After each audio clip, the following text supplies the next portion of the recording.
It's dark outside, but I'm doing this on purpose because I needed to do it for visual effect. I'm doing this for a segment called What Did You Do to Your Thunderbird Today?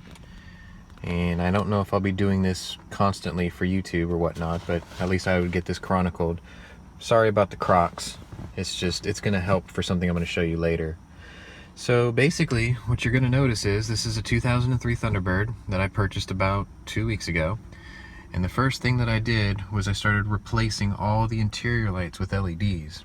So what you're looking at is white 192, I think it is, LEDs.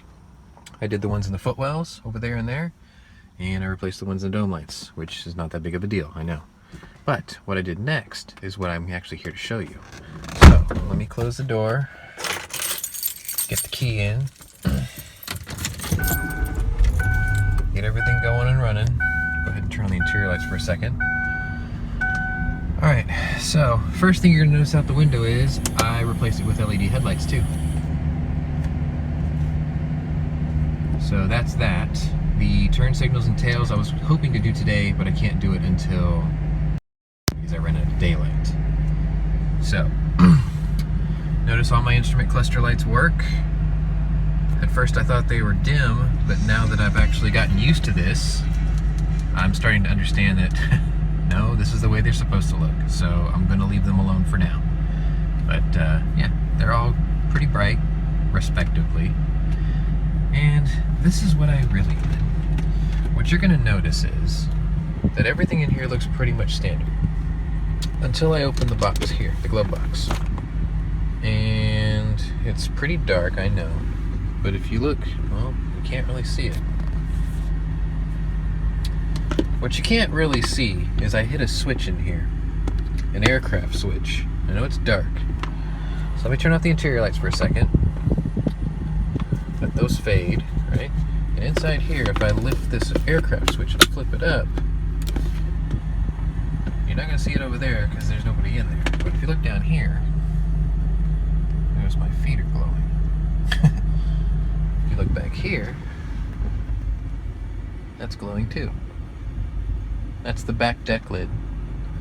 What I did is an old trick that I did with my Jag back in the day. And just to show you that this side works too. I know it's really dark, but I had a Jag XJ-6 back in the day, and I decided that it was too dark at night to drive, and I always like doing mood lighting in the car that doesn't distract people outside. So I installed Blacklights in the interior. There's two 15-inch bars in the footwell underneath the dash, like you're not going to see a thing. There's no wires or anything. And I put two 10-inch lights in the back of the car, back here on the deck lid, which I originally tucked behind the seat, but it doesn't really help light up anything. And I don't know if that's the final position for them, but they're splayed out fishtail style. But anyway, I just thought I would share that. If I had better lighting, which I don't, I can show you. Oh, well, maybe you can see it right here. Here's the chrome top for an aircraft switch. You just push down, turns all the lights off. Basically what I did was, I don't smoke anymore, so I disabled the cigarette lighter here, and I unplugged it, and I used the hot and ground for this, and I created a wiring harness that runs through the center console to this switch inside the glove box that I almost never use anyway, to hide the switch, and then I ran the wiring to each individual corner of the car. So that's what I did to my Thunderbird yesterday. Tomorrow, who knows? But anyway, I just thought I'd share this. I'm sorry it was so dark. Yes, that's C6 Steve. But I thought maybe I'd just share this just because you never hear about anybody modding their Thunderbirds. And I got one, so there you go. Thanks for watching. We'll see you later.